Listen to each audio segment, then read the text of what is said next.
Alhamdulillah, wassalatu wassalamu ala rasulillah Sayyidina Muhammad ibn Abdillah wa ala alihi wa sahbihi wa mawalah. Amma ba'd. Sahabat mata bersanad yang sangat saya hormati dan sangat saya banggakan, alhamdulillah pada pagi hari ini kita ditakdir oleh Allah Subhanahu wa taala untuk bisa bersama-sama, duduk bersama, mengaji bersama, guna tentunya untuk mencari ridho Allah Subhanahu wa taala lewat mempelajari ilmu-ilmunya Allah. Mudah-mudahan ta'lim kita pada pagi hari ini Allah meridhoi, Allah memberkahi, dan kita semuanya diberikan kemudahan-kemudahan di dalam memahami ilmu-ilmunya Allah, dan juga diberi kemudahan di dalam mengamalkan apa yang sudah kita pelajari. Amin ya rabbal alamin. Baik, sebelum kita mulai, mari kita berdoa ya. Kita berdoa, kita memohon pada Allah dengan membaca suratul Fatihah. Kita kirimkan kepada guru-guru kita semuanya, wabil khusus yang sudah tidak ada, lebih khusus lagi kepada guru saya Kiai Haji Basri Alwi dan guru-guru saya yang lain juga. Mudah-mudahan kita semuanya mendapatkan keberkahan dari mereka semuanya, dan kelak kita dikumpulkan dengan para ahlul Quran. Lahumul Fatihah. A'udzu billahi minasy syaithanir rajim. Bismillahirrahmanirrahim. Alhamdulillahi rabbil alamin. Ar-Rahmanir Rahim. Maliki yaumiddin. Iyyaka na'budu wa iyyaka nasta'in. Ihdinas siratal mustaqim. Siratal ladzina an'amta 'alaihim ghairil maghdubi 'alaihim waladdallin.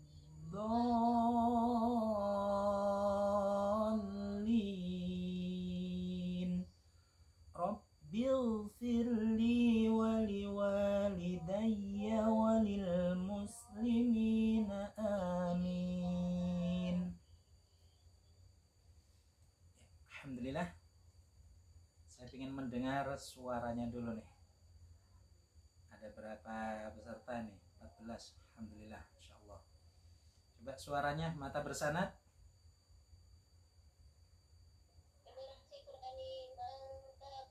Ya, alhamdulillah.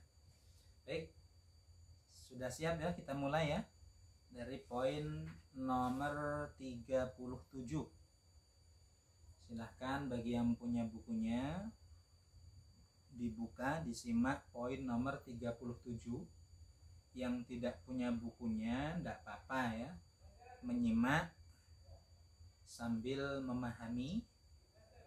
Jika ada yang belum paham nanti bisa ditanyakan, dan mudah-mudahan nanti rekamannya juga nggak error ya, sehingga nanti bisa saya share ulang.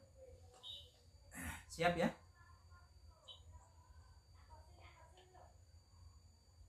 Tes ya. Ya, suara saya jelas ya? Ya. Bismillah. Pada poin nomor 37, coba Ci Ismin baca, Ci. Pertanyaannya, Ci.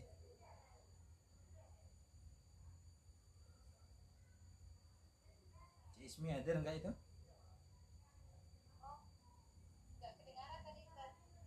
Nomor 37 silakan dibaca pertanyaannya.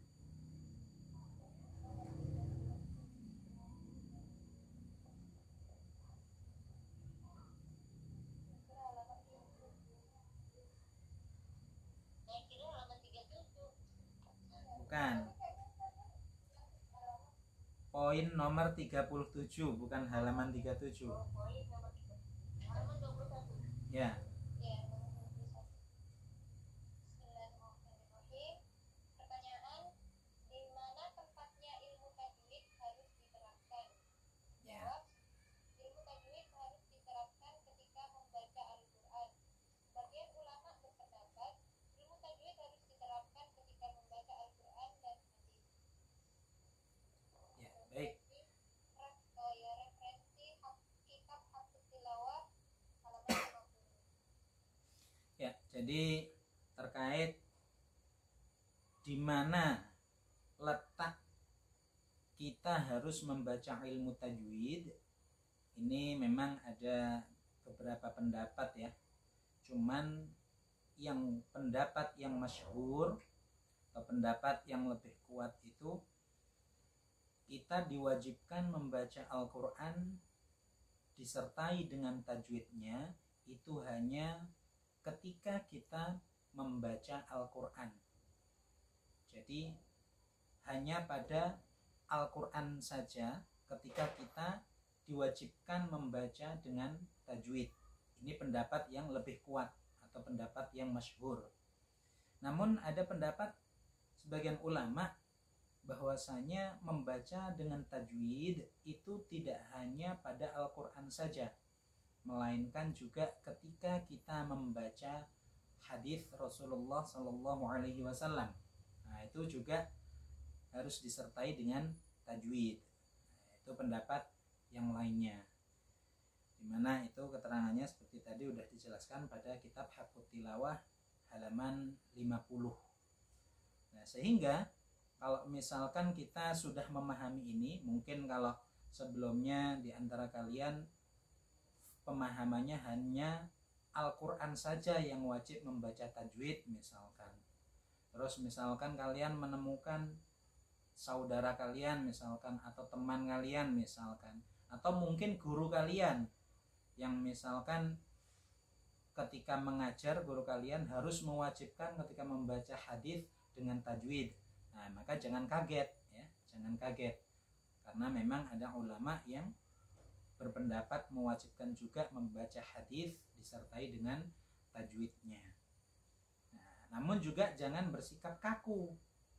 Misalkan ada seseorang yang membaca hadis dengan begitu fasih misalkan, disertai tajwid misalkan, qalqalahnya, ikhfa'nya, gunnahnya dan lain sebagainya. Terus misalkan kalian menilai lebay banget, jangan seperti itu juga ya.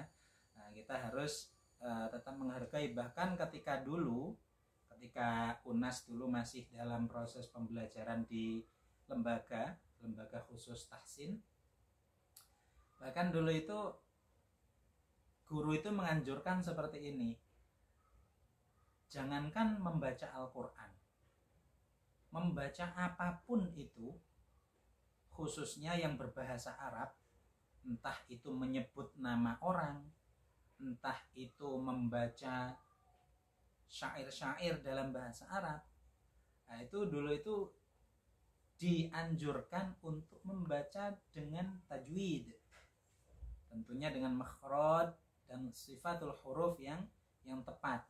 Nah, ini dianjurkan seperti itu. Tapi ini bukan bukan suatu hukum ya. Bukan suatu hukum bahwasanya membaca nama orang misalkan Nasir itu hukumnya wajib dengan tajwid, tidak. Artinya dianjurkan saja dengan tujuan apa? Tujuan untuk melatih kita, melatih mulut kita, melatih lidah kita, melatih segala posisi yang berkaitan dengan makhraj dan sifatul huruf agar bisa terbiasa sehingga bisa lebih mudah mengucapkan setiap huruf-huruf Al-Quran itu dengan makhraj dan sifat yang tepat.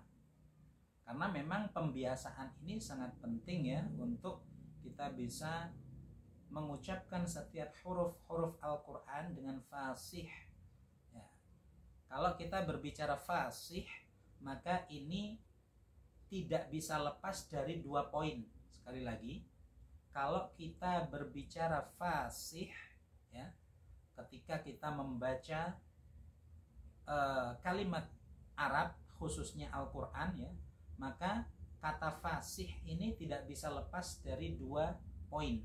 Poin yang pertama adalah makharijul huruf, poin yang kedua adalah sifatul huruf. Nah, jadi dua poin inilah yang sangat berperan penting. Ketika seseorang bisa menerapkan secara tepat, maka dia akan bisa menghasilkan hasil yang dicapai, yaitu apa? Fasih. Makanya di dalam kitab Matan Al-Muqaddimah Jazariyah, di situ Imam Ibnul Jazari menyebutkan makharijul hurufi was sifati liyantiqu bi afsahil lughati.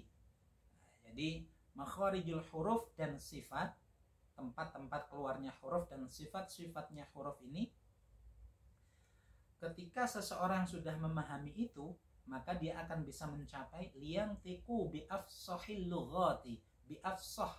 Nah, jadi bacaan yang fasih ketika seseorang bisa menerapkan dua poin itu tadi, yaitu poin yang pertama makhraj, poin yang kedua sifatul huruf.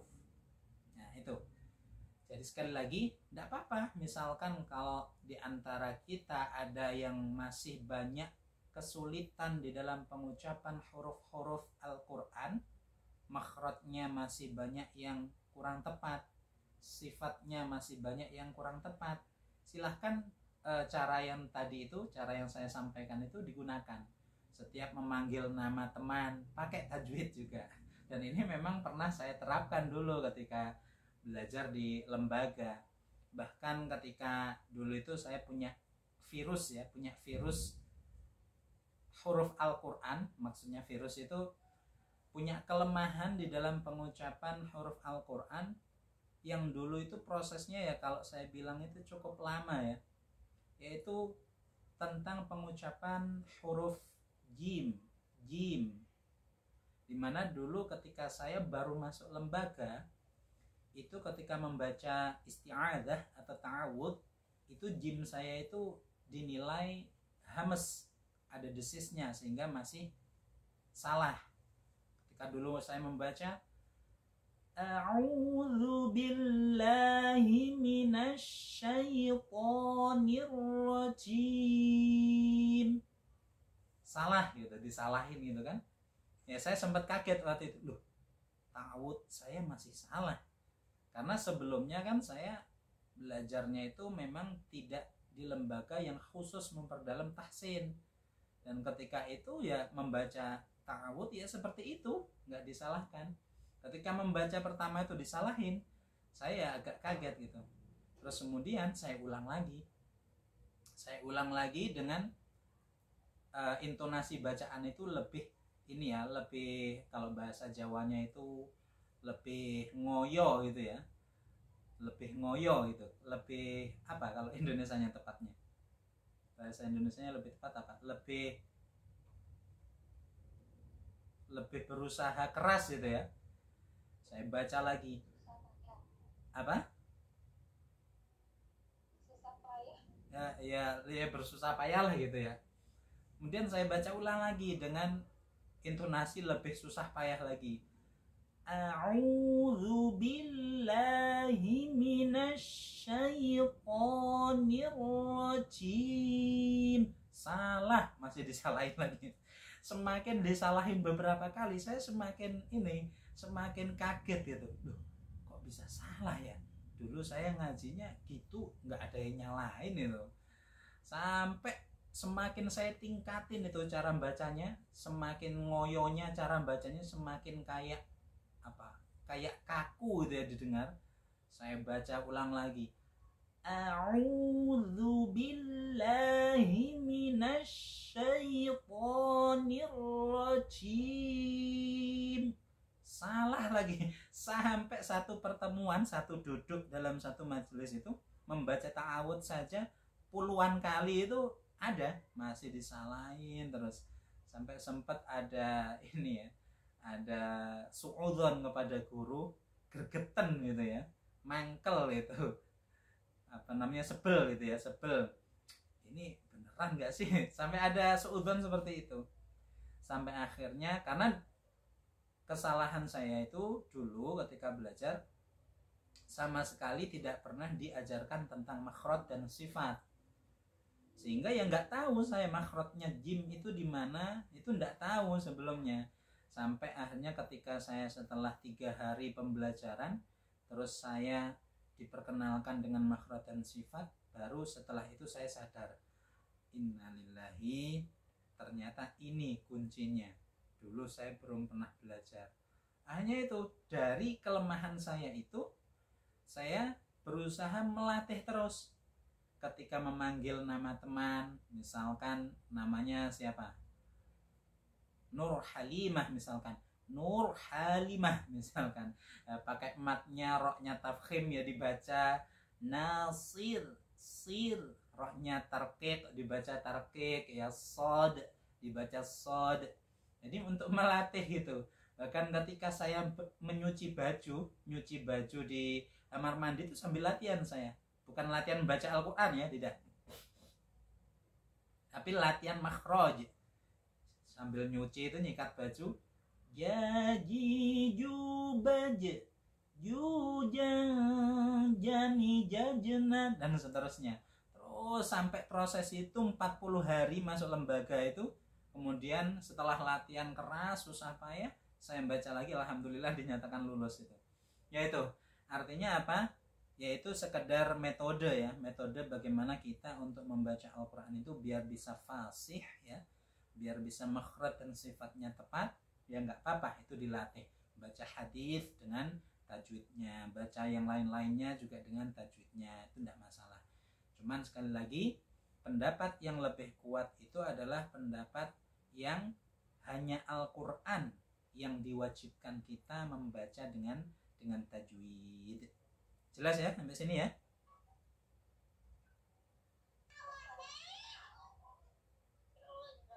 Ya, alhamdulillah. Nanti silahkan dipraktekkan tuh sambil nyuci atau sambil ngomong bayinya sambil berlatih makhraj. Poin nomor 39. Langsung aja saya baca ya. Apa dalil yang mewajibkan membaca Al-Quran dengan tajwid? Dalilnya di situ udah jelas ya, surah Al-Muzammil juz 29 ayat 4. Coba Cik Liana dibaca. Dalilnya bagaimana tuh bunyinya?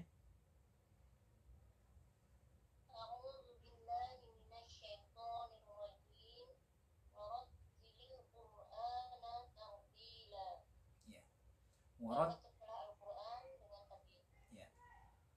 Jadi dalil yang mewajibkan membaca Al-Quran dengan tajwid adalah surah Al-Muzammil juz 29 ayat 4 yang berbunyi A'udzubillahi minasyaitonirrajim warattilil Qur'ana tartila, dan bacalah Al-Quran dengan tartil.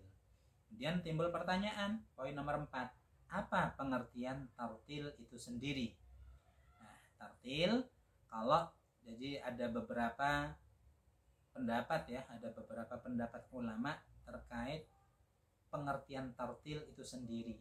Kalau di sini saya sebutkan pendapatnya Sayyidina Ali karena yang sering disampaikan oleh para pengajar tajwid, yaitu menurut Sayyidina Ali, tajwid itu adalah membaguskan setiap huruf hijaiyah dan mengetahui cara-cara waqaf. Nah, jadi di sini ada 2 poin ya. Membaguskan setiap huruf hijaiyah dan mengetahui cara-cara waqaf. Kalau Arabnya itu jawidul huruf wa ma'rifatil wuquf. Membaguskan setiap huruf-huruf hijaiyah atau huruf-huruf Arab dan mengetahui cara-cara waqafnya. Ya. Jadi di sini mengetahui cara-cara waqaf ini kalau kita mau mengkaji itu selalu diletakkan setelah pembahasan terkait hukum-hukum tajwid seperti ilhar, seperti idgham, termasuk poin diantaranya ya makhraj dan sifat. Karena apa? Karena poin mengerti ilmu waqaf, tentunya waqaf wal ibtida juga ya, ini memang cenderung lebih sulit dibanding kita memahami hukum-hukum bacaan izhar nun sukun atau tanwin bertemu dengan salah satu huruf hamzah, ha, ain, ha, ghain, kha dan lain sebagainya. Nah, waqaf dan ibtida ini lebih sulit untuk memahaminya. Makanya di dalam salah satu bait nazam di dalam kitab Matan Al-Muqaddimah Al-Jazariyah, Imam Ibnul Jazari pun juga menyebut terkait waqaf wal ibtida ini setelah pemahaman tentang kaidah-kaidah umum hukum-hukum tajwid. Jadi setelah di situ secara penjelasannya ya, setelah seseorang memahami kaidah-kaidah tajwid secara umum, maka selanjutnya dituntut untuk memahami terkait tentang kaidah waqaf wal ibtida. Nah, itu. Makanya kan ini sering menjadi polemik ya, sering menjadi momok atau hantu bagi kita ketika kita membaca Al-Qur'an, khususnya bagi seseorang yang nafasnya pendek. Kemudian bertemu dengan ayat yang panjang. Nah, ini sering menjadi momok ini. Apalagi ketika ditashih atau talaki di hadapan guru yang ngoreksinya itu ketat ya. Wah, gurunya dianggap momok nanti. Wah, hantu ini, unas hantu ini. Nah, khawatir udah dredeg itu, ini nanti berhenti di mana ini? Nanti dimulainya di mana? Ini sering kali terjadi itu. Nah, makanya saya sering menyampaikan ketika kita belajar membaca Al-Quran, ketika kita talaki atau saat tashih di hadapan guru, usahakan Al-Quran itu jangan ganti-ganti. Al-Quran jangan ganti-ganti sampai nanti khatam 30 juz. Terlepas kalian menggunakan Al-Quran yang gak ada panduan waqaf wal ibtidanya, atau menggunakan Al-Quran yang ada panduan waqaf wal ibtidanya. Karena nanti bisa jadi pun penjelasan dari guru itu nanti tidak sama waqafnya dengan mushaf yang kalian pakai, bisa jadi, sehingga nanti akan bisa mendapatkan catatan baru, wawasan baru. Oh, dulu kata Unas itu seperti ini, misalkan seperti itu. Sehingga nanti kita punya kenangan indah. Wah, ini dulu Al-Quran yang pernah saya pelajari sampai khatam 30 juz. Wah, ini banyak catatan-catatannya nih. Nah, itu akan menjadi poin plus tersendiri. Karena memang itu tadi, waqaf wal ibtida di dalam membaca Al-Quran itu termasuk terbilang susah ya. Apalagi seseorang nggak punya dasar ilmu bahasa Arab atau nggak ngerti sama sekali ilmu nahwu sorof. Nah, ini menjadi kebingungan tambahan lagi itu. Itu terkait pengertian tartil menurut Sayyidina Ali. Kalau menurut pendapat lainnya, misalkan menurut Ibnu Katsir, nah ini ada satu poin yang tidak disebutkan di sini, cuman secara umumnya itu ya hampir mirip ya. Artinya kalau menurut Sayyidina Ali tadi kan membaguskan setiap huruf hijaiyah dan mengetahui cara-cara waqaf. Nah, kalau menurut Ibnu Katsir ini lebih menitik beratkan itu kepada hati kita ketika kita membaca Al-Quran. Hati kita itu dituntut untuk mentadabburi. Artinya kalau menurut Ibnu Katsir itu tartil adalah membaca Al-Quran dengan pelan sehingga kita itu berpotensi besar untuk bisa mentadabburi apa yang kita baca. Nah, itu kalau menurut Ibnu Katsir. Cuman ya enggak apa-apa, itu perbedaan ulama ya. Tergantung kita. Kalau misalkan ada pertanyaan, jelaskan pengertian tartil menurut Sayyidina Ali. Ya jangan menjawab pengertian tartil menurut Ibnu Katsir atau menurut ulama yang lainnya. Jelas ya?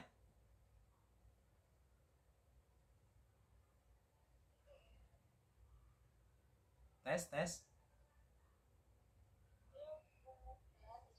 Ya, penjelasan saya bisa didengar kan? Suaranya jelas kan? Ya, alhamdulillah. Ini kalian tinggal menyimak saja nih. Nggak saya suruh membaca Al-Quran secara khusus ya. Kalau tadi kan memang ada pas ada ayat Al-Quran. Jadi ini lebih, jadi kalau dalam metode pengajaran kan di sekolah-sekolah itu kan metodenya itu sekarang tuh dituntut student center ya, student center.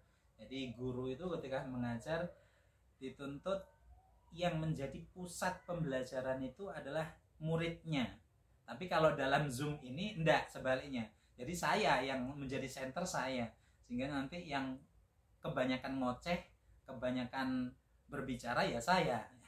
Karena ini kita membahasnya seperti ini, berbeda dalam kalau misalkan dalam sekolah-sekolah yang memang murid itu harus aktif.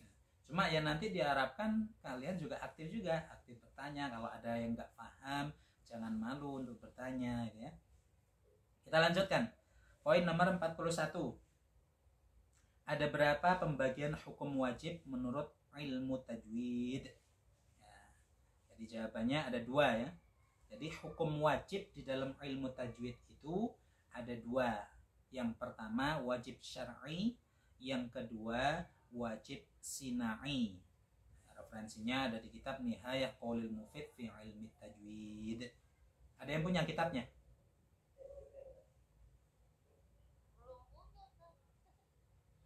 Kalau kitab ini masih jarang, PDF-nya pun agak susah nyarinya. Saya punya yang aslinya ya, bukan PDF-an. Bagi yang nggak punya nanti saya kasih. Mau? Tapi doain dulu ya, habis sholat didoain, kirim Al-Fatihah ke Unas, mudah-mudahan Unas usahanya, bisnisnya bisa berjaya, berkah. Nanti kalau rezekinya Unas melimpah berkah, nanti wah nggak eman-eman banget saya. Nanti buku tajwid mata semua saya bonusin. Mau kitab apa saya kirim nanti. Insya Allah. Ingatan ya, kalau nanti Unas beneran ditakdir jadi orang kaya berkah ya, ingat ya nanti di apa itu namanya ditagih janji Unas ini. Unas sekarang udah kaya, punya mobil Alphard, punya ini, mana katanya mau ngasih saya gratisan kitab misalnya. Nggak apa-apa silakan. Tapi sekarang belum. Motornya aja masih motor tua ya. Nah, mudah-mudahan ke depan doain ya. Ya, jadi itu hukum wajib menurut ilmu tajwid itu ada 2, yaitu yang pertama wajib syar'i, yang kedua wajib sinai. Kemudian kita lanjutkan poin 42. Apa pengertian wajib syar'i? Wajib syar'i yaitu sesuatu yang apabila dikerjakan mendapat pahala dan apabila ditinggal mendapat dosa. Itu wajib syar'i. Nah, contohnya apa? Menjaga huruf-huruf Arab dari sesuatu yang menyebabkan rusaknya makna sebuah kalimat. Nah, misalkan huruf hamzah kok dibaca ain, huruf ain kok dibaca hamzah, huruf ha yang seharusnya itu ha itu feminim ya, sifatnya feminim, lembut, kok dibaca menyeramkan ha misalkan.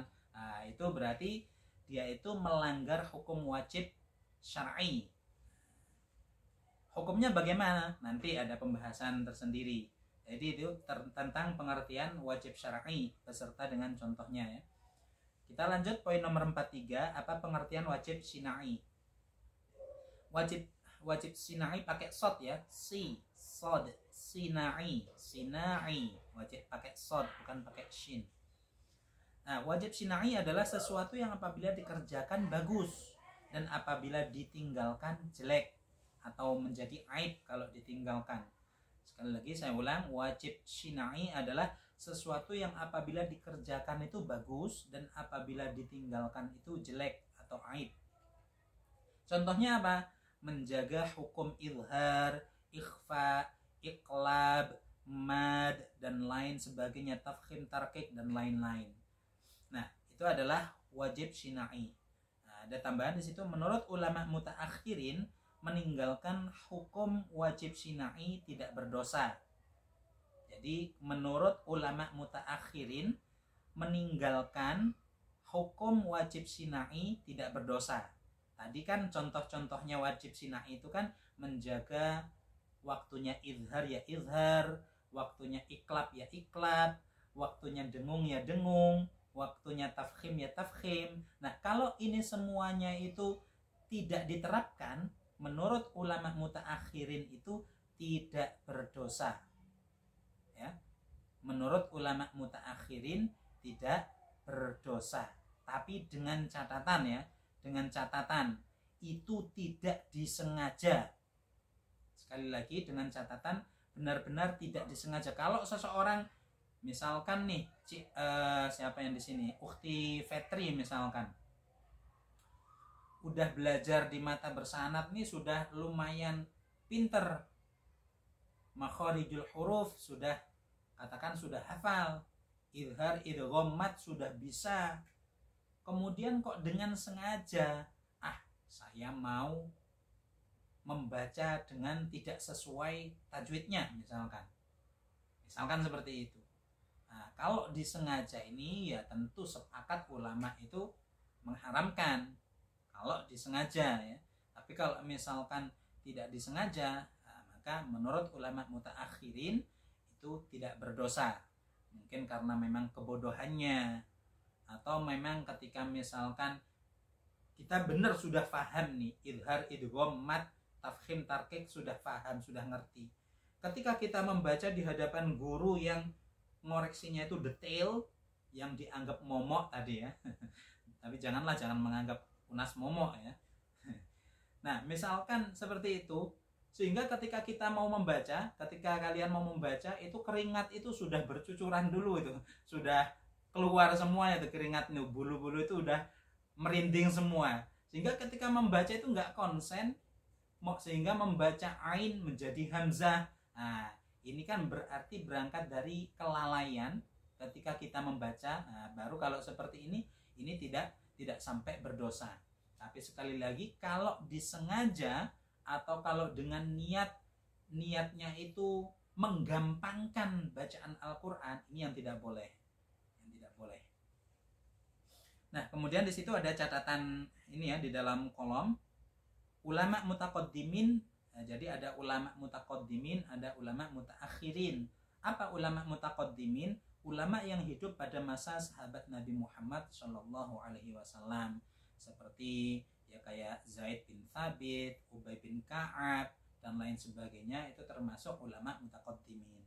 Nah, ulama mutaakhirin, ulama yang hidup setelah masa para sahabat Nabi Muhammad. Jadi setelah sahabat Nabi itu semuanya sudah wafat ya. Nah, kalau di situ ada ulama, maka itu termasuk ulama mutaakhirin. Ya, lanjut ya.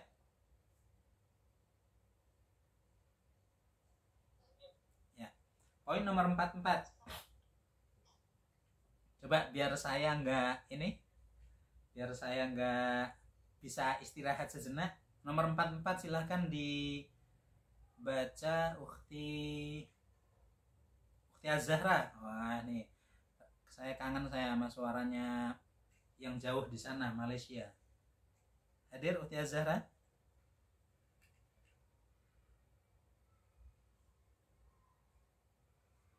Mana nih Ukhti Az-Zahra?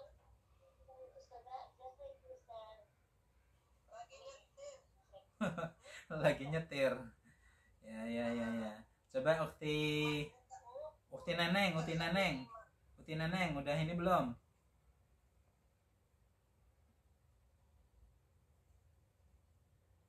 Ukhti Neneng masih nganter anaknya kayaknya nih. Ukhti Liana deh, baca Ukhti Liana. Cik Liana nomor 44.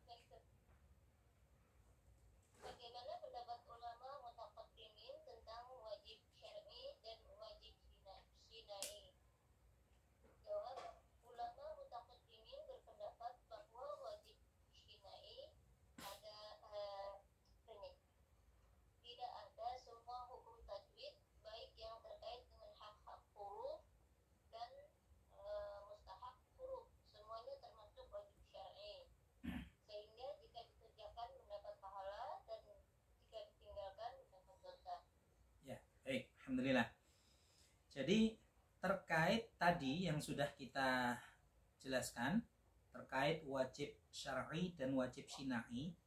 Nah, kalau menurut pendapat ulama mutaqaddimin, ya, menurut pendapat ulama mutaqaddimin, wajib syina'i ini tidak ada, ya, wajib syina'i tidak ada. Jadi semua terkait hukum-hukum tajwid, kaidah-kaidah tajwid, menurut ulama mutaqaddimin ini semuanya masuk pada wajib syar'i. Sehingga kalau sudah seperti ini, maka menurut ulama mutaqaddimin, ya, menurut ulama mutaqaddimin, ketika kita membaca yang seharusnya izhar tidak dibaca izhar, maka berdosa. Ketika seharusnya tafkhim tidak dibaca tafkhim, maka berdosa. Ketika seharusnya mat tabi'i 2 harokat dibaca 4 harokat, maka berdosa. Nah, ini kalau menurut ulama mutaqaddimin. Namun sekali lagi catatannya, jika itu disengaja. Nah, kemudian juga tambahan sedikit, ketika ulama mutaqaddimin berpendapat bahwasanya wajib syina'i ini tidak ada, ya, artinya semua kaidah tajwid itu wajib harus dibaca sesuai dengan kaidahnya. Nah, ini tidak semuanya, ya, maksudnya itu tidak semua ulama mutaqaddimin berpendapat seperti ini. Maksudnya ini adalah mayoritas, ya, mayoritas ulama mutaqaddimin itu berpendapat seperti itu.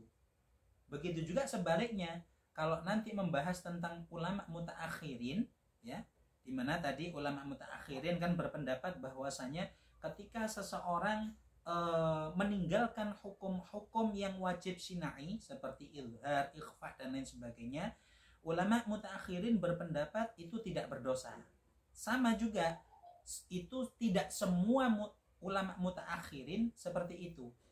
Artinya ada juga ulama mutaakhirin yang berpendapat dosa ketika seseorang itu melanggar terkait hukum wajib syina'i. Jelas, ya?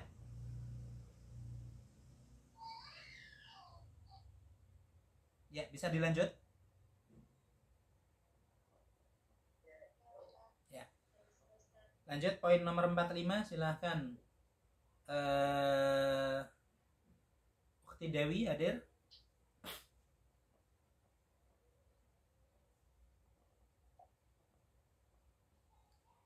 Cik Melisa Dona, silakan baca.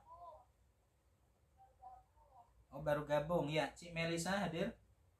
Suaranya?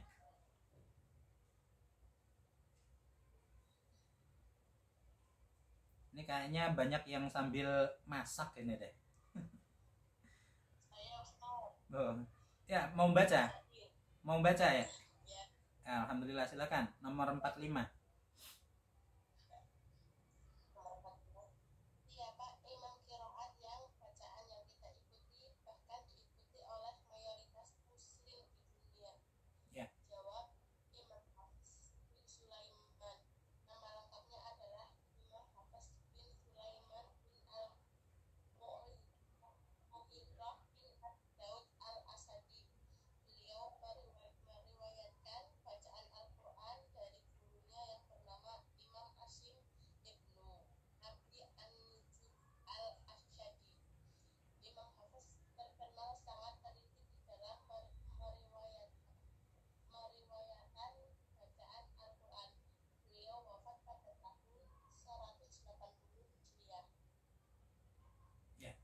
Alhamdulillah. Tambahan sedikit, ya. Di situ kan tadi pertanyaannya siapa imam qiraat yang bacaannya kita ikutin, bahkan diikutin oleh mayoritas muslim di dunia. Di situ kan disebut Imam Hafiz bin Sulaiman beserta nama lengkapnya disebutkan di situ. Dikasih tambahan, dicatat sendiri pakai pensil atau bolpen. Imam Hafiz bin Sulaiman jalur Syatibiyah. Dikasih tambahan setelah kata bin Sulaiman itu dikasih tambahan jalur Syatibiyah atau jalur Ubaid bin Sobah. Itu sama. Nah, jadi kalau ada menyebut bacaan Imam Hafiz jalur Ubaid bin Sobah, ini maksudnya sama dengan kaidahnya bacaan Imam Hafiz jalur Syatibiyah. Bukan maksudnya sama-sama orang, bukan, beda. Antara Syatibiyah dengan Ubaid bin Sobah ini dua nama orang yang berbeda. Maksudnya sama itu sama kaidah cara membacanya gitu loh. Jadi kalau ada orang menyebut bacaan riwayat Hafiz jalur Syatibiyah, kemudian ada orang lagi menyebut bacaan riwayat Hafiz jalur Ubaid bin Sobah, ini sama secara kaidah bacaannya sama.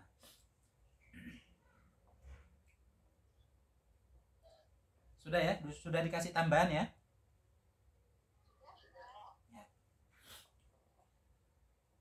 Nah, terkait bacaan Imam Hafiz ini kan untuk yang kalau kita berbicara tentang jalurnya sebenarnya banyak ya, cuman yang sering dijadikan pembahasan itu dua, yaitu antara jalur Syatibiyah dengan jalur Thayyibah atau Thayyibatun Nashr.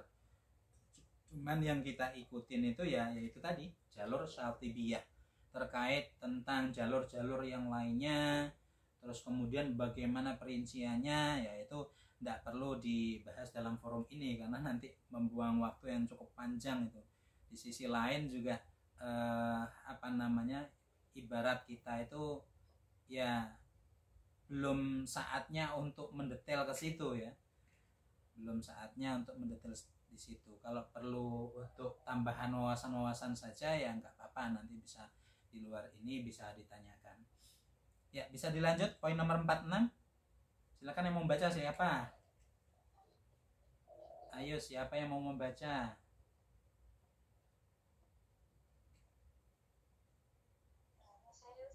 Silakan. Ada berapa kesalahan lahu dalam membaca Al-Quran? Sebutkan. Jawab, ada dua, yaitu satu, lah menjadi, kedua, lah Ya, alhamdulillah. Ini dengan siapa ini? Enita Samarinda ya? Ini udah gabung di Mata 7 atau di mana? belum pernah saya Oh iya ya. beli buku waktu itu. Ya, alhamdulillah. Ya, poin nomor 46, ada berapa kesalahan dalam membaca Al-Quran. Jadi kesalahan itu sendiri bahasa Arabnya lahan ya. Dan juga bisa disebut dengan khotok. Jadi tadi kan dijawab ada dua kesalahan ya, ada dua lahan. Yang pertama lahan jali, yang kedua lahan khofi. Jadi bisa disebut khotok jali atau khotok khofi, sama. Kemudian poin nomor 47, saya baca sendiri. Apa pengertian lahan jali? Nah, di situ jali secara bahasa artinya tampak atau nyata. Secara istilah, lahan jali adalah kesalahan dalam membaca Al-Quran menyangkut susunan kata, baik merubah makna maupun tidak merubah makna. Misalnya merubah harokat fathah ke kasroh, merubah huruf hamzah ke ain, dan lain-lain. Jadi kalau untuk lahan khofi atau khotok khofi itu tidak sampai merubah makna. Tapi kalau lahan jali bisa merubah makna, bisa tidak merubah makna. Nah, tergantung poin kesalahannya itu bagaimana. Cuman kalau secara umum lahan jali itu ya merubah makna secara umum gitu ya. Nah, contohnya di situ untuk lahan jali misalkan disebabkan karena perubahan huruf. Misalkan kalimat watini, taknya itu huruf taknya titik dua di atas itu dirubah menjadi to, misalkan dirubah menjadi watini, nah, menjadi to, maka ini tentu menjadi lahnul jali, lahan jali atau kesalahan besar yang dapat merubah makna. Contoh yang kedua yang misalkan disebabkan perubahan harokat, misalkan harokat fathah dirubah menjadi dhammah, an'amta dibaca an'amtu. Nah, ini juga bisa merubah makna. Kemudian contoh selanjutnya disebabkan perubahan sukun, la tahzan dibaca la tahzanu. Nah, ini yang seharusnya itu i'rabnya i'rab jazm. Nah, kalau di antara kalian pernah belajar ilmu nahwu pasti nggak asing dengan kata-kata i'rab jazm ya. i'rab jazm salah satu cirinya atau tandanya yaitu disukunkan, sehingga la tahzan, zan nunnya itu disukunkan sebagai i'rab jazm. Nah, kalau dibaca la tahzanu maka tentu ini artinya akan berbeda. Di antaranya di situ ada penjelasan ya, di bawah poin bagian bawah itu yang ada centangnya penjelasannya. Ketiga contoh di atas lahan jalinya semuanya merubah makna. Misal contoh pertama yang maknanya yang dibaca, yang seharusnya dibaca tak ya, watini, yang seharusnya artinya demi buah tin, kalau dibaca dirubah menjadi tok watini maka artinya akan berubah menjadi demi tanah liat. Nah itu ya, jauh sekali. Kemudian kalau contoh yang kedua yang seharusnya harokatnya fathah, an'amta dirubah menjadi an'amtu. An'amta seharusnya artinya telah engkau beri nikmat, dibaca an'amtu maka artinya berubah menjadi telah aku beri nikmat. Wah ini innalillahi wa inna ilaihi raji'un ya. Seharusnya itu yang memberi nikmat Allah ya, an'amta dirubah menjadi an'amtu, seolah-olah manusia yang memberi nikmat. Ini naudzubillah min dzalik ya. Jadi jangan sampai kita melakukan kesalahan jali yang sampai merubah makna. Kemudian contoh yang ketiga tadi la tahzan, seharusnya itu dijazmkan, disukunkan nunnya, yang artinya itu jangan engkau bersedih, jangan bersedih. Kalau dibaca la tahzanu maka akan berubah menjadi arti engkau tidak bersedih. Nah, beda tentu ya. Artinya jangan engkau bersedih dengan engkau tidak bersedih. Nah, ini tentu sangat berbeda. Nah, itu diantara contoh-contoh lahan jali. Atau pada di situ ada contoh, sedangkan contoh lahan jali yang tidak merubah makna. Nah, ini tidak merubah makna.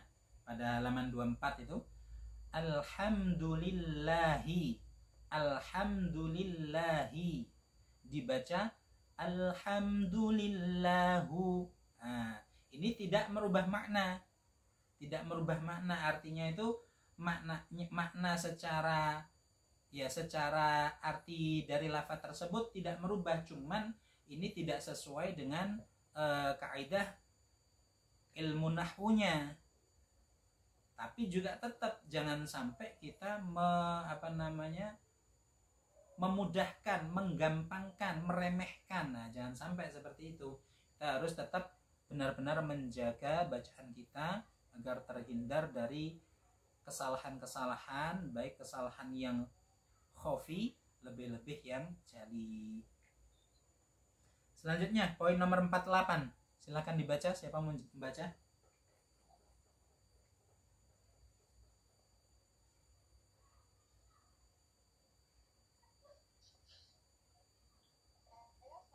Silakan. Wah, baru muncul tuh Bunda Neneng. 48.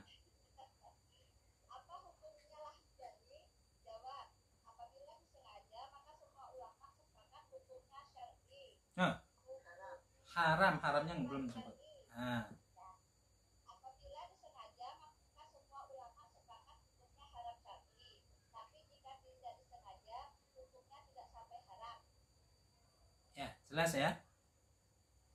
Itu sudah jelas, itu bisa dilanjut. Nanti kalau sudah lahn khafi selesai dibahas, nanti akan saya berikan penjelasan kesimpulan yang nanti akan memudahkan untuk kalian semuanya di dalam mengetahui apa sih hukumnya kesalahan seperti ini. Karena kan sering ya di grup M2 itu sering bertanya, Ustadz bagaimana hukumnya seseorang kalau membaca misalkan mad jaiz munfasil lebih dari 5 harokat. Nah, kadang kan ada pertanyaan seperti itu. Bagaimana hukumnya seseorang membaca misalkan sifatul hurufnya itu enggak sempurna misalkan. Nah, itu nanti akan lebih mudah kalau kita selesai membahas tentang lahan khafi ini. Baik, dilanjut. Poin nomor 50, silakan membaca. Silakan. Nomor berapa? Nomor berapa ini? Nomor 49, 49. Ya, afwan.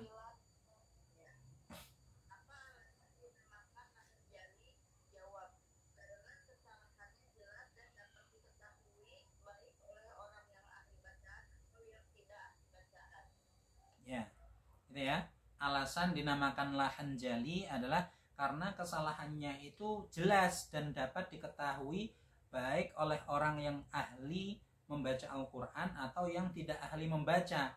Misalkan seorang membaca Alhamdulillahi Rabbil Alamin, ada orang membaca Alhamdulillahi Rabbil Alamin. Orang yang nggak ngerti tajwid pun ketika mendengar itu ya, ketika mendengar secara ini ya, maksudnya itu memang mendengarnya itu pendengarannya bagus, akan langsung loh kok dibaca Alhamdulillah kok ndak hi. Nah itu maksudnya ya.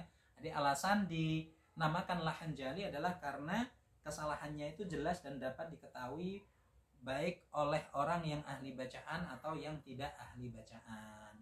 Lanjut poin nomor 50, silakan.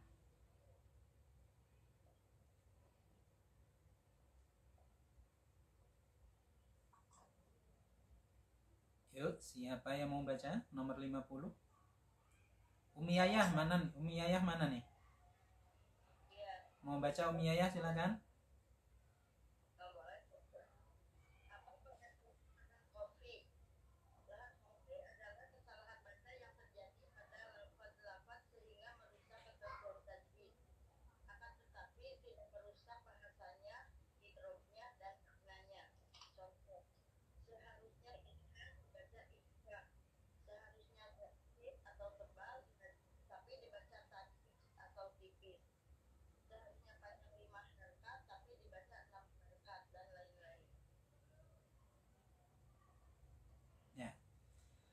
Jadi pengertian lahan khafi seperti barusan sudah dibaca ya, yaitu kesalahan baca yang terjadi pada lafadz-lafadz sehingga merusak ketentuan tajwid akan tetapi tidak merusak bahasanya,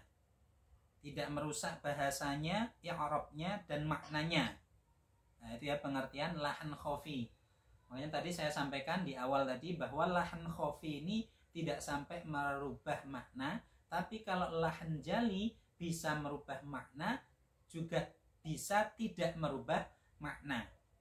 Nah, di sini poinnya adalah tidak merubah bahasanya, berarti tidak mengganti huruf satu dengan huruf yang lainnya. Kemudian tidak merubah i'rabnya, ya, tidak merubah i'rabnya, berarti tidak membaca alhamdulillahi dibaca alhamdulillahu atau lillaha seperti tadi kan. Makanya kalau dia merubah i'rab maka dia masuknya pada lahan jali bukan lahan khafi meskipun tidak merubah makna. Kemudian poin selanjutnya di situ maknanya. Nah, maknanya kalau misalkan jelas itu tidak merubah makna, kemudian tidak merubah i'rab, kemudian tidak merubah bahasa, berarti dia masuknya pada lahan khafi. Contoh-contohnya seperti itu tadi ya yang sudah dibaca, izhar tapi tidak dibaca izhar, ikhfa tapi tidak dibaca ikhfa, atau ikhfanya kurang lama atau terlalu lama. Nah ini masuk lahan khafi. Lanjut poin nomor 51, silakan yang membaca.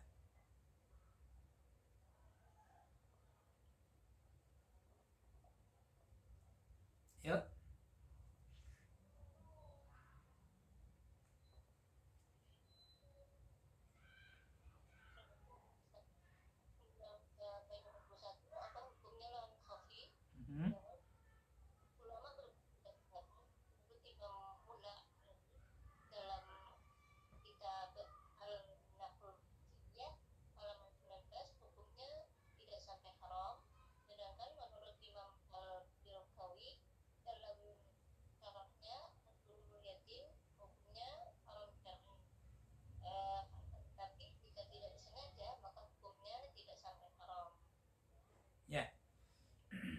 Ya, ini sampai sini nanti akan saya buatkan kesimpulan ya.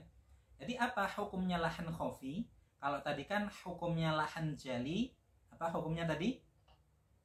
Haram ya. Haram jika disengaja ya. Kalau tidak disengaja tidak sampai haram. Sedangkan kalau lahan khafi ini ada perbedaan ulama. Di antaranya menurut Imam Mula Ali dalam kitab Al-Minahul Fikriyah halaman 19, hukumnya tidak sampai haram. Sedangkan menurut Imam Al-Birkawi dalam syarahnya Ad-Durul Yatim, hukumnya haram syar'i dengan catatan Jika tidak disengaja maka hukumnya tidak sampai haram. Nah, kembali pada yang sudah saya jelaskan tadi di awal terkait hukum wajib syar'i dengan wajib syina'i. Dimana tadi kan ada, kalau menurut ulama mutaqaddimin tidak ada yang namanya wajib syina'i.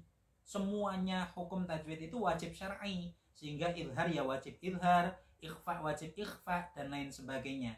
Tapi kalau menurut ulama mutaakhirin, nah itu tadi, untuk wajib syina'i itu kalau misalkan seseorang membaca salah maka tidak sampai berdosa. Nah, jika tidak disengaja tentunya ya. Nah, dari sini kita bisa menyimpulkan, misalkan nih ada pertanyaan. Ini antum fahami sendiri dan silahkan dijawab pertanyaan saya. Misalkan seseorang membaca mad jaiz munfasil, dibaca panjangnya itu 3 harokat misalkan, maka hukumnya apa?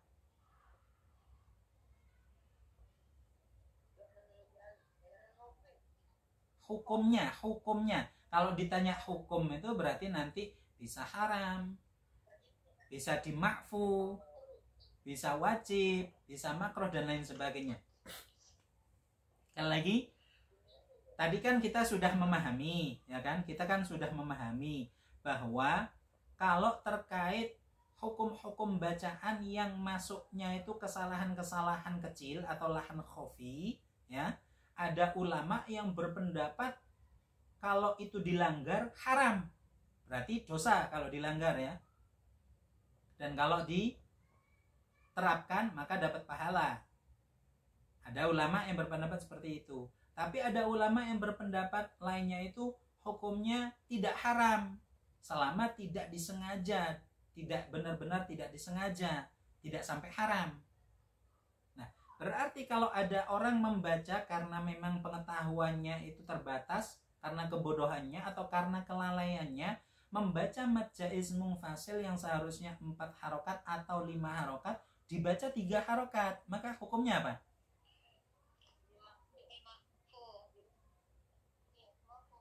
Maka gini menyimpulkannya, hukumnya ulama berbeda pendapat. Yang pertama hukumnya haram menurut ulama mutaqaddimin. Kan tadi kan gitu. Lahan apa? Wajib syina'i menurut ulama mutaqaddimin itu enggak ada. Semua hukum tajwid itu wajib syar'i. Sehingga mad jaiz munfasil 4 sampai 5 harokat ya harus 4 sampai 5 harokat. Kemudian izhar ya harus izhar. Nah, ini menurut ulama mutaqaddimin, nggak ada wajib syina, itu nggak ada, semua wajib syar'i. Sehingga seseorang kalau melakukan kesalahan meskipun lahan khafi, maka dia menurut ulama mutaqaddimin hukumnya haram jika disengaja ya. Jelas?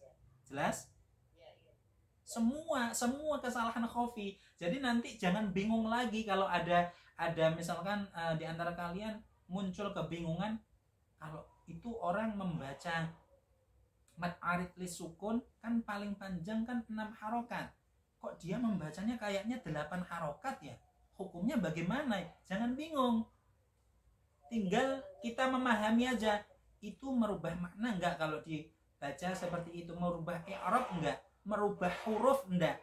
Kalau tidak berarti masuk lahan khafi.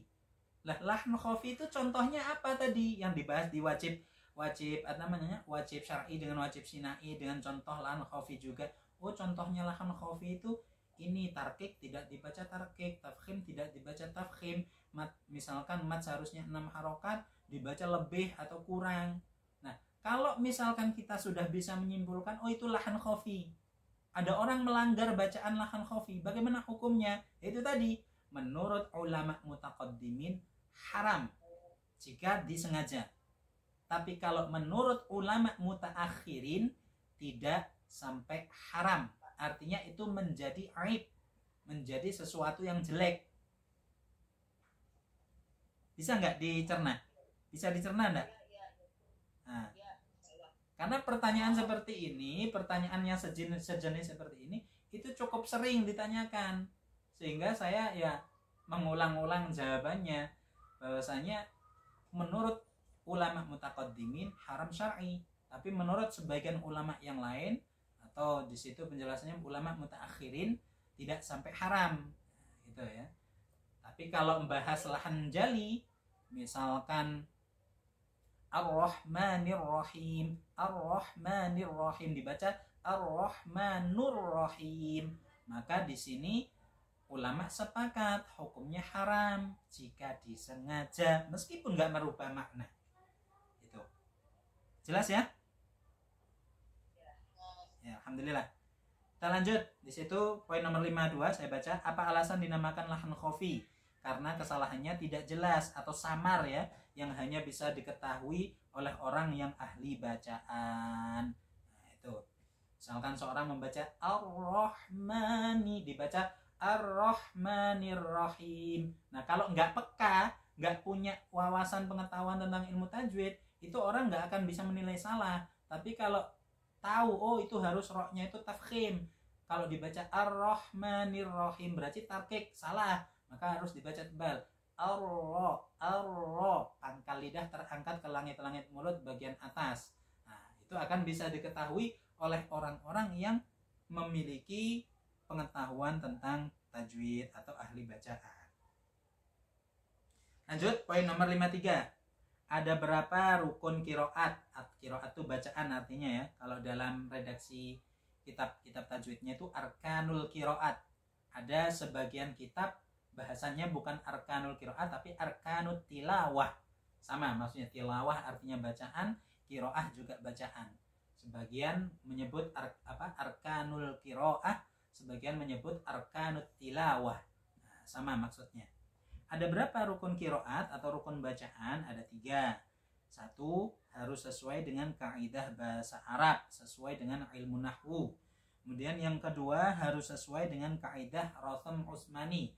Rosem itu artinya ini ya, kalau artinya itu cukup banyak ya. Ada rosem itu diartikan itu gambaran, menggambar. Ada juga yang diartikan tulisan. Cuman yang dimaksud di sini itu ya tulisan ya. Utsmani ya berarti dinisbatkan pada sahabat Nabi Sayyidina Utsman bin Affan. Rosem Utsmani berarti tulisan yang disandarkan, yang dinisbatkan kepada Sayyidina Utsman bin Affan. Nah, kemudian nomor 3, rukun nomor 3 yaitu sanadnya harus mutawatir sampai Nabi Muhammad sallallahu alaihi wasallam. Nah, maksudnya sanadnya itu bagaimana sanad itu? Jadi sanad itu maksudnya itu kalau saya bahasakan dengan simpel, jadi semacam kayak mata rantai. Mata rantai, sanad itu sama kayak mata rantai. Jadi dia punya urutan-urutan, punya runtutan-runtutan. Kalau mutawatir itu bahasa mudahnya itu bisa dipertanggungjawabkan ya, bisa dipertanggungjawabkan kebenarannya. Nah, bisa dipertanggungjawabkannya ini ya karena memang sesuatu itu disampaikan oleh orang banyak yang nggak mungkin orang itu berdusta, berbohong, nggak mungkin. Sehingga sanad mutawatir, runtutan bacaan ya yang disampaikan oleh seorang perawi, yang mana perawi ini tidak ada kemungkinan untuk berdusta, sehingga bacaannya itu bisa nyambung sampai Nabi Muhammad. Nah, sanad misalkan nih, saya belajar kepada Kiai Haji Basori Alwi. Kiai Haji Basori Alwi belajar kepada gurunya, ke gurunya lagi, ke gurunya lelah. Runtutan ini loh, urutan ini namanya sanad, ya, namanya sanad. Kemudian mutawatir itu apa? Mutawatir itu kualitasnya, kualitas sanad itu dari urutan saya ke Kiai Haji Basori Alwi, ke gurunya lagi sampai kepada Nabi Muhammad. Lah ini tidak ada sesuatu yang cacat, tidak ada sesuatu yang katakan berdusta. Maka kalau sudah seperti ini maka sanadnya adalah mutawatir.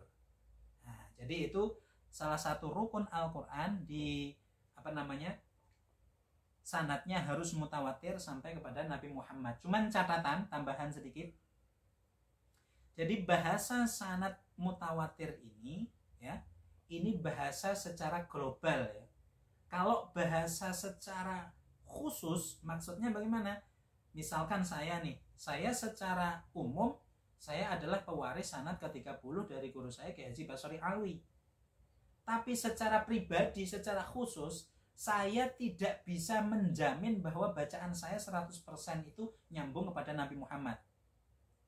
Bisa difahami ya? Siapapun itu, Syekh Aiman Rusdi Suwaid atau Syekh Isa Al-Maksarawi, gurunya Syekh Aiman Rusdi Suwaid, atau siapapun itu, secara khusus semuanya nggak bisa menjamin bahwa bacaannya itu 100% pasti sama kayak Rasulullah. Tidak ada. Akan tetapi kalau seseorang sudah memiliki sanad secara jelas, baik sanad secara bacaan maupun secara tulisan, maksudnya secara bacaan begini, kalian misalkan secara tertulis belum memiliki sanad bacaan Al-Quran dari guru ini, belum punya, tapi pasti secara bacaan itu sudah ada.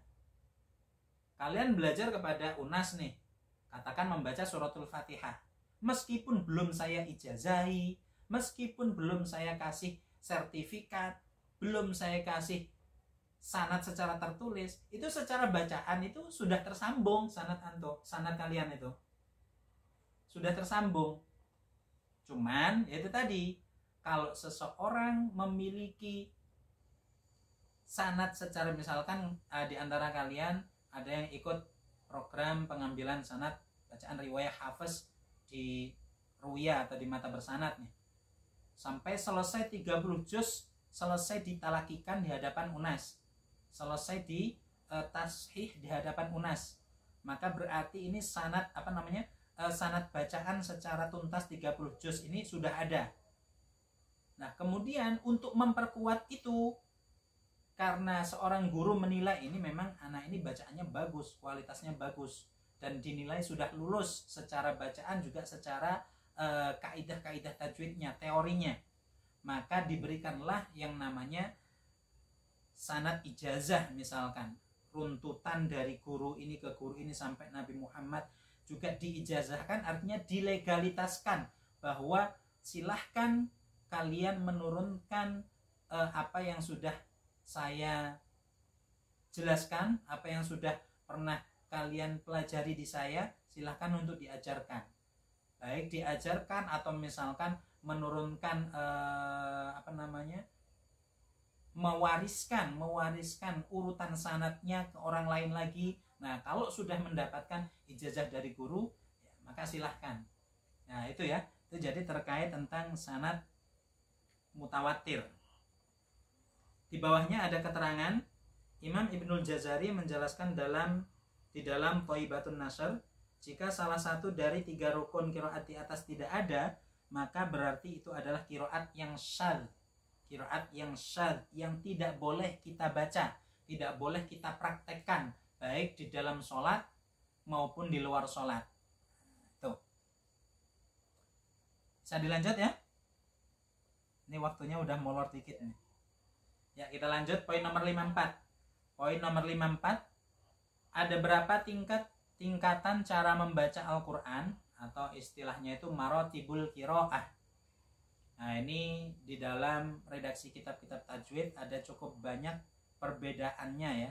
Ya, sebenarnya perbedaannya itu tidak signifikan, yang mana kesimpulannya itu sebenarnya sama, cuman perbedaannya itu letak pada jumlahnya dan juga letak pada poin dari jumlah itu sendiri. Cuman kalau yang saya dapat dari dulu ketika belajar di Kiai Haji Basri Alwi dan juga di Kiai Haji Hafni Mahfud di Pusat Pendidikan Ilmu Al-Quran Nurul Jadid, itu yang saya terima itu marotibul qiraah atau tingkatan membaca Al-Quran ditinjau dari segi tempo ya, temponya membaca itu ada 4, seperti yang di buku mata bersanad itu. Yang pertama adalah tahqiq, yang kedua adalah hadr, yang ketiga adalah tadwir, yang keempat adalah tartil. Nah, jadi ada 4 penjelasannya itu. Tahqiq apa, hadr apa, bisa dibaca sendiri ya di bukunya itu ya, bisa dibaca sendiri. Kemudian contohnya apa, Silahkan bisa dibaca sendiri. Nah, dari keempat ini yang tadi saya sebutkan ada perbedaan. Di situ catatannya ada di bawahnya ya, ada di kolom bawahnya. Dari keempat marotibul qiraah di atas, yang paling utama adalah tingkatan tartil. Itu yang paling utama. Jadi membaca dengan pelan, tidak terlalu pelan, tidak juga sedang, tidak juga apalagi cepat, tidak. Jadi membacanya pelan, ini adalah bacaan yang paling utama. Bahkan Kiai Haji Arwani Kudus itu pernah dawuh, bacaan yang pelan meskipun sedikit itu lebih utama daripada bacaan yang cepat meskipun dapat banyak. Saya ulang, Kiai Haji Arwani Kudus, beliau murid langsung daripada Kiai Haji Munawir Krapyak Jogja, yang alhamdulillah saya sempat ke sana juga beberapa kali ya. Jadi Kiai Haji Arwani Kudus pernah dawuh, bacaan Al-Quran yang pelan itu lebih bagus meskipun dapat sedikit daripada bacaan yang cepat meskipun dapat banyak.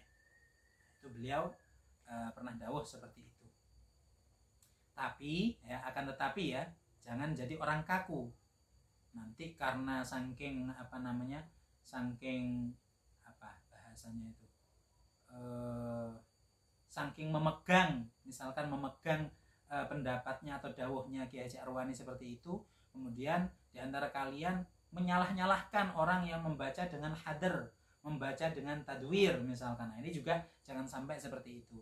Karena semua ulama pun sepakat ya, membaca dengan tahqiq ini benar, membaca dengan tartil ini benar, membaca dengan tadwir ini benar, membaca dengan hadar pun, dengan cepat pun ini juga benar.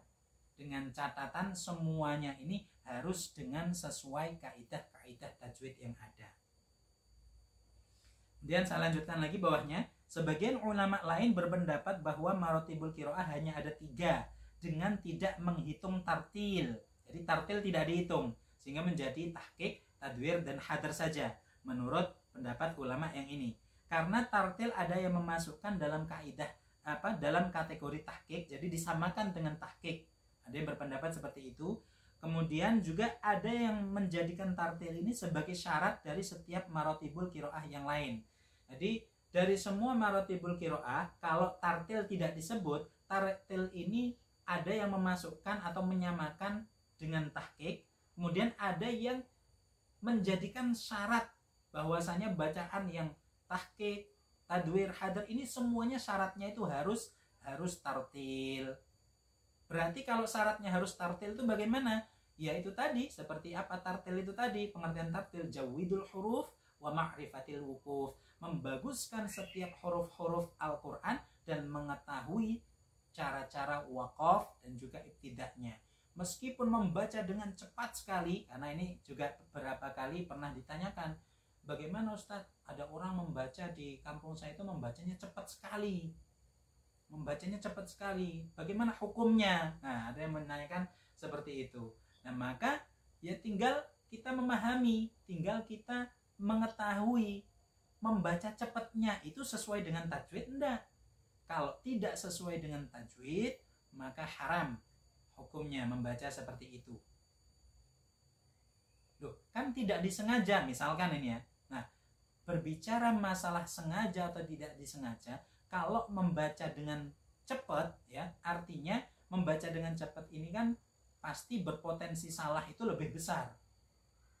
Nah, kalau seseorang itu sudah mengetahui kualitas kemampuan bacaannya, kemampuannya itu di level menengah atau bahkan itu katakan belum bagus, kok dia itu membaca dengan cepat misalkan, meskipun secara ini tuh tidak ada niatan secara sengaja, tapi secara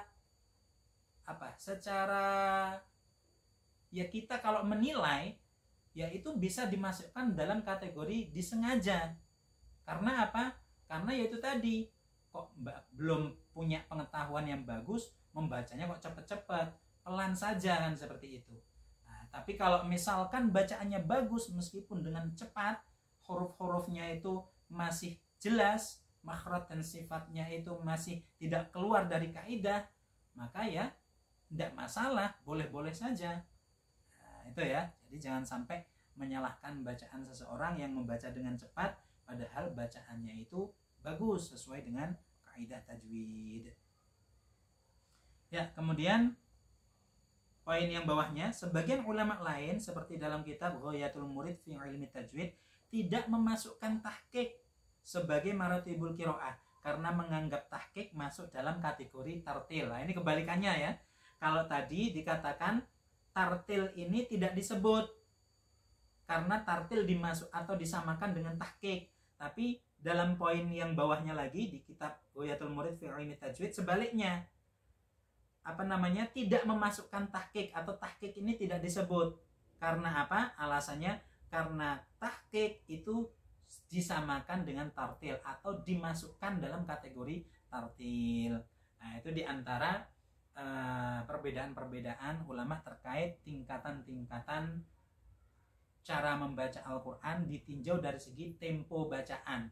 Sehingga nanti jangan sampai menyalahkan kalau ada pertanyaan misalkan ada berapa tingkatan cara membaca Al-Quran berdasarkan atau ditinjau dari tempo bacaan.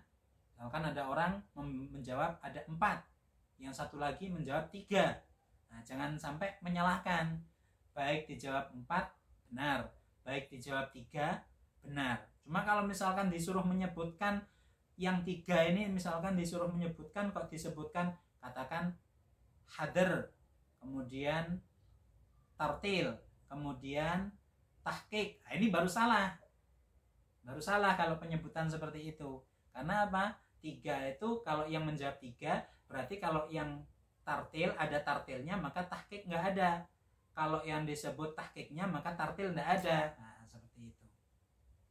Jelas ya? Ya, alhamdulillah. Ya, ini alhamdulillah karena terlalu asik ya. Terlalu asik menjelaskan. Kita sampai waktunya ini terlewat dan mohon maaf yang sebesar-besarnya karena saya mau ada aktivitas habis ini ya. Untuk itu pembahasan buku tajwid mata pada pertemuan kali ini kita cukupkan sampai poin nomor 54 dulu ya. Insyaallah kita lanjutkan di waktu lain dan mudah-mudahan kita semuanya senantiasa diberikan kesehatan walafiat zahir batin, dilindungi dari segala fitnah-fitnah, baik itu fitnah yang berupa penyakit yang memang mungkin ya, mungkin itu fitnah atau tidak ya kita tidak tahu, wallahu a'lam. Yang pasti kita harus senantiasa meminta perlindungan kepada Allah Subhanahu wa taala. Mudah-mudahan kita semuanya senantiasa dilindungi dari segala musibah, segala penyakit yang ada. Amin ya rabbal alamin. Kalau misalkan ada pertanyaan nanti silahkan ditanyakan lewat grup ya, bisa lewat grup M2 atau kalau nggak gabung di M2 bisa grup bedah buku atau di grup yang ada. Ya, kita cukupkan sampai sekian ya. Tetap semangat ya. Coba suaranya mana yang kompak, mata bersanad.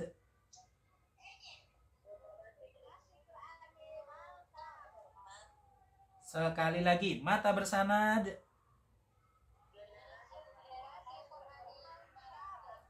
Alhamdulillahirabbil alamin. Kita tutup dengan doa kafaratul majlis. Subhanakallahumma wa bihamdika asyhadu an la ilaha illa ant astaghfiruka wa atubu ilaik. Rabbana taqabbal minna bisirril Fatihah.